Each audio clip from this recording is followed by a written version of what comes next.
नमस्ते और स्वागत है। आज हम झारखंड के धार्मिक जड़ों की पड़ताल करने वाले हैं। जी। हमारे पास कुछ ऐतिहासिक स्रोत हैं और इनके जरिए हम एक ऐसी कहानी को समझने की कोशिश करेंगे जो पत्थरों में, पहाड़ों में और भूली बिसरी मूर्तियों में छिपी है। और ये सिर्फ अलग-अलग तथ्य नहीं है ना? ये एक ही जमीन पर बनी इतिहास की कई परतों की तरह है। बिल्कुल। आज हम इन्हीं परतों को एक-एक कर उघाड़ने की कोशिश करेंगे। सोचिए, एक पहाड़ की चोटी जहां कहते हैं 24 में से 20 तीर्थंकरों को मोक्ष मिला। अरे वाह! एक मंदिर जो आज शक्तिपीठ है पर शायद कभी बौद्ध देवी का स्थल था। और एक 1200 साल पुरानी विशाल मूर्ति जो जमीन के नीचे दबी मिली। और कैसे वो विरासत आज भी जीवित है, कभी-कभी तो विवादों के रूप में। सही कहा। तो आज हमारी पड़ताल का मिशन यही है, ये समझना कि इन प्राचीन परंपराओं ने इस भूमि की संस्कृति को कैसे गढ़ा। और कैसे ये प्राचीन इतिहास आज एक आधुनिक दुविधा का केंद्र बन गया है। चलिए शुरू करते हैं जैन धर्म से और उस एक नाम से जो पूरे क्षेत्र पर छाया हुआ है, पारसनाथ पहाड़ी। हाँ, पारसनाथ। स्रोत में इस पहाड़ी को शाश्वत तीर्थ कहा गया है। ये बहुत शक्तिशाली शब्द है तो ऐसा क्या है इस जगह के बारे में जो इसे इतना असाधारण बनाता है? इसकी असाधारण बात आंकड़ों में छिपी है। आंकड़ों में? हाँ, जैन धर्म में 24 तीर्थंकर हुए, मतलब 24 प्रबुद्ध आत्माएं जिन्होंने दूसरों को मोक्ष का मार्ग दिखाया। जी। उनमें से 20 ने इसी एक पहाड़ी पर निर्वाण प्राप्त किया। 20? 24 में से 20? हाँ, 20। ये एक स्टुपेंडस नंबर है। दुनिया में किसी और जगह का ऐसा आध्यात्मिक घनत्व नहीं है। अच्छा। इसीलिए इसे जैन धर्म का मक्का भी कहा जाता है। वाह! ये सिर्फ एक तीर्थ स्थल नहीं है, ये जैन दर्शन के अंतिम लक्ष्य यानी मोक्ष का जीता जागता प्रतीक है। और इसका नाम पार्श्वनाथ, 23वें तीर्थंकर पार्श्वनाथ के नाम पर पड़ा है ना? जी बिल्कुल। स्रोत बताते हैं कि उन्हें 717 ईसा पूर्व में यही ज्ञान प्राप्त हुआ था। ऐसे यहाँ एक शब्द का इस्तेमाल हुआ है, कैवल्य ज्ञान। क्या ये वही है जिसे हम आमतौर पर निर्वाण कहते हैं? ये एक बहुत अच्छा सवाल। क्योंकि ये शब्द अक्सर एक दूसरे की जगह इस्तेमाल होते हैं। पर इनमें एक सूक्ष्म अंतर है। जैन परंपरा में कैवल्य ज्ञान का अर्थ है परम ज्ञान की प्राप्ति। अच्छा। जब आत्मा सभी कर्मों के बंधन और अज्ञान से पूरी तरह मुक्त हो जाती है। ये ज्ञान जीवित रहते हुए ही प्राप्त होता है। और निर्वाण? इसके बाद जब वो प्रबुद्ध आत्मा शरीर का त्याग करती है तो उसे निर्वाण या मोक्ष कहा जाता है। तो आप कह सकते हैं कि कैवल्य ज्ञान उस अंतिम यात्रा का सबसे महत्वपूर्ण पड़ाव था। बिल्कुल, जो पार्श्वनाथ को इसी पहाड़ी पर मिला। अच्छा, तो ये परम ज्ञान की भूमि है और ये सिर्फ इतिहास की बात नहीं है, ये एक जीवंत परंपरा है। हाँ, बिल्कुल जीवंत। स्रोतों में मोक्ष कल्याणक प्रतिवर्ष मेला का जिक्र है जो हर साल श्रावण के महीने में लगता है। जी। यह दिखाता है कि हजारों साल बाद भी लोगों की आस्था कितनी गहरी है। सही बात है।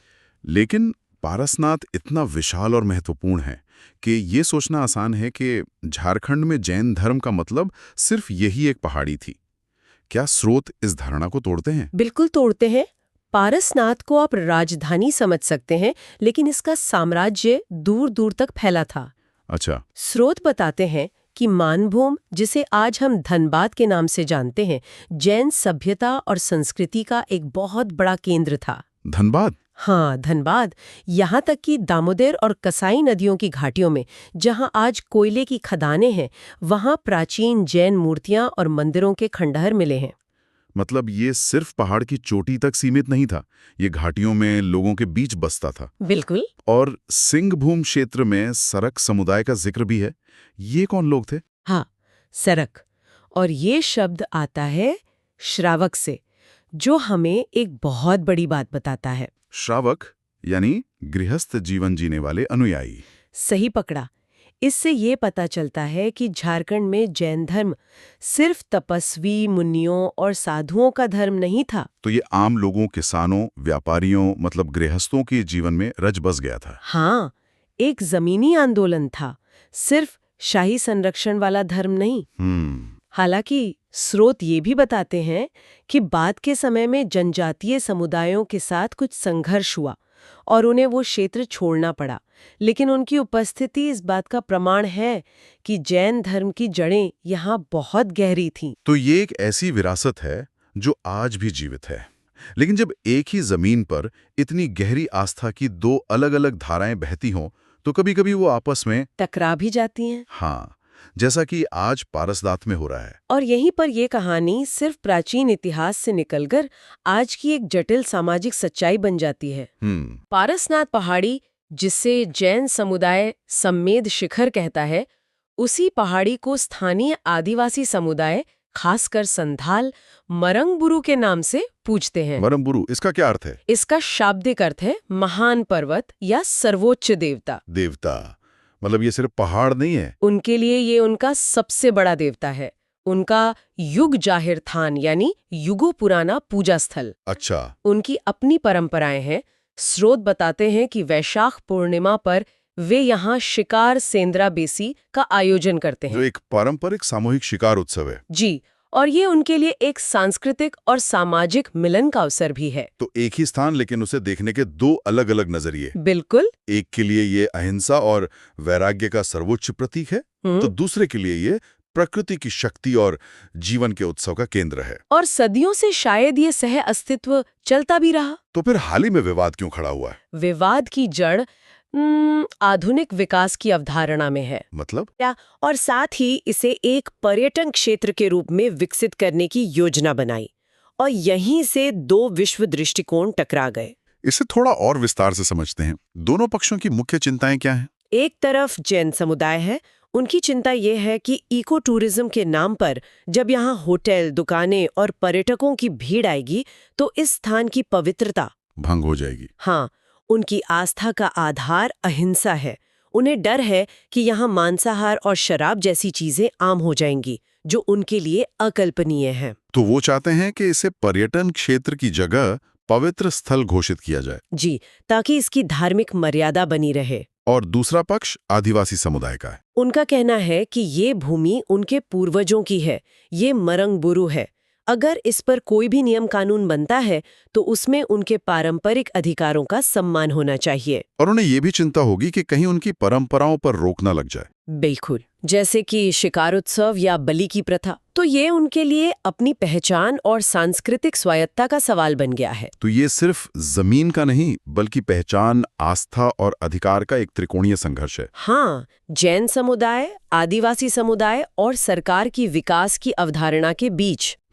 और ये एक महत्वपूर्ण सवाल खड़ा करता है। जब एक प्राचीन पवित्र भूगोल, आधुनिक विकास और पर्यटन की अवधारणाओं से टकराता है तो क्या होता है? ये सिर्फ झारखंड की कहानी नहीं है। नहीं, बिल्कुल नहीं। ये इस बात का प्रतीक है कि हम विरासत के संरक्षण और आधुनिक मांगों के बीच संतुलन कैसे बनाते हैं। पारसनाथ की ये कहानी इतनी शक्तिशाली है कि ये लगभग हर दूसरी कहानी पर हावी हो जाती है। सही कहा। लेकिन स्रोत बताते हैं कि यहाँ एक और बड़ी आध्यात्मिक परत है, जो आज उतनी मुखर नहीं है, लेकिन जिसके निशान पूरे राज्य में बिखरे पड़े हैं। हाँ, ये एक धुंधली पड़ चुकी तस्वीर की तरह है, जिसके रंग फीके पड़ गए हैं। हाँ, लेकिन अगर आप ध्यान से देखें तो उसकी भव्यता आज भी नजर आती है। अच्छा। हम बात कर रहे हैं बौद्ध धर्म की। स्रोतों के अनुसार झारखंड में बौद्ध धर्म कनिष्क के समय में फैला, लेकिन इसका स्वर्ण युग पाल वंश के शासनकाल में आया, जब इसकी वज्रयान शाखा यहाँ खूब फले फूली। वज्रयान शाखा, ये शब्द सुनने में थोड़ा रहस्यमयी लगता है।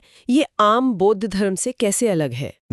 आसान शब्दों में कहें तो वज्रयान बौद्ध धर्म की एक तांत्रिक शाखा है। तांत्रिक शाखा? हाँ। इसमें ज्ञान प्राप्ति की प्रक्रिया को तेज करने के लिए मंत्रों, अनुष्ठानों और ध्यान की गूढ़ तकनीकों पर ज्यादा जोर दिया जाता है। और सबसे फैसिनेटिंग बात जो स्रोत बताते हैं कि राजरप्पा का प्रसिद्ध छिन्नमस्तिका मंदिर, जो आज एक प्रमुख हिंदू शक्तिपीठ है, वो भी मूल रूप से एक वज्रयानी देवी छिन्नमस्तिका ही स्थल माना जाता है। अरे वाह!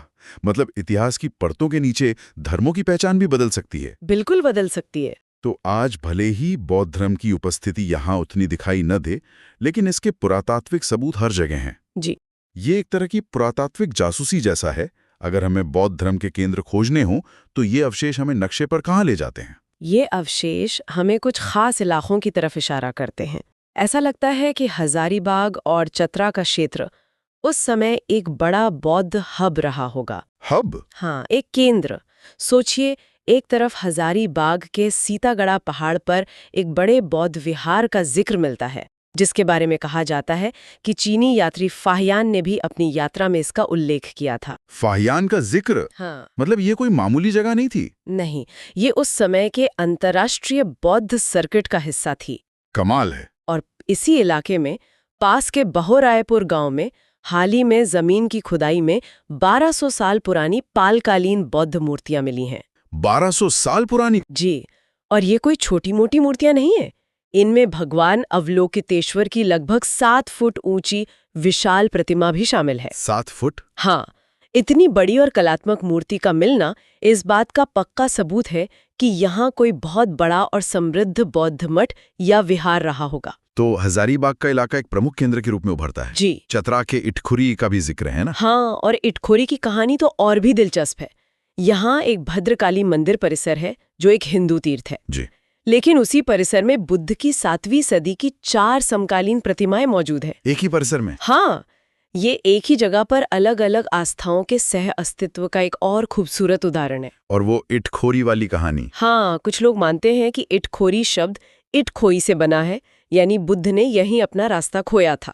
खैर, ये लोक कथा हो सकती है, लेकिन मूर्तियों की मौजूदगी एक ऐतिहासिक सच्चाई है। तो क्या बौद्ध धर्म का प्रभाव सिर्फ इसी हजारीबाग चतरापट्टी तक सीमित था? नहीं, इसके निशान और भी दूर तक मिल गए हैं, जो दिखाते हैं कि इसका प्रभाव कितना व्यापक था। जैसे पलामू के मूर्तिया गांव में एक सिंह शीर्ष मिला है। अच्छा। जिसकी बनावट बिल्कुल सांची के महान स्तूप के प्रवेश द्वार जैसी है। वाह। फिर धनबाद के दियापुर दालमी, जमशेदपुर के पटमदा और सरायकेला के ईचागढ़ तक कई जगहों से बौद्ध स्तूपों के अवशेष और मूर्तियां मिली हैं। ये सारे सबूत मिलकर एक ही कहानी कहते हैं। बौद्ध धर्म कभी इस क्षेत्र की एक प्रमुख आध्यात्मिक शक्ति था। तो आज की इस गहन चर्चा का सार ये है कि झारखंड सिर्फ खनिजों और जंगलों की भूमि नहीं है। नहीं, बिल्कुल नहीं। बल्कि ये गहरी और बहुस्तरीय आध्यात्मिक इतिहास की भूमि भी है। जी। हमने एक तरफ पारसनाथ पहाड़ी पर केंद्रित जैन धर्म की हजारों साल पुरानी जीवंत परंपरा को देखा, और दूसरी तरफ बौद्ध धर्म के एक संपन्न अतीत के व्यापक पुरातात्विक साक्ष्यों को समझा, जो आज खंडहरों और मूर्तियों के रूप में हमसे बात करते हैं। और पारसनाथ विवाद हमें ये सोचने पर मजबूर करता है कि हम अपनी इस तरह की जटिल और साझा विरासत को आधुनिक दुनिया की मांगों के साथ कैसे संतुलित कर सकते हैं। बिल्कुल, ये सिर्फ झारखंड की नहीं बल्कि दुनिया में कई जगहों की कहानी है जहां प्राचीन आस्था, सामुदायिक पहचान और आधुनिक जीवन के बीच टकराव होता है। और जाने से पहले एक विचार। स्रोतों ने हमें इटखोरी जैसे स्थान दिखाए जहां हिंदू और बौद्ध परंपराएं एक साथ मौजूद हैं, या पारसनाथ जो जैन और आदिवासी समुदाय दोनों के लिए पूजनीय हैं। सही है। इस सोचने पर मजबूर करता है, क्या ऐसे साझा पवित्र स्थानों वाली भूमि पर संघर्ष होना तय है, या क्या ये साझा भूगोल का इतिहास हमें सह अस्तित्व का कोई रास्ता भी दिखाता है जिसे शायद हम आज की परिभाषाओं में फिट नहीं कर पा रहे हैं।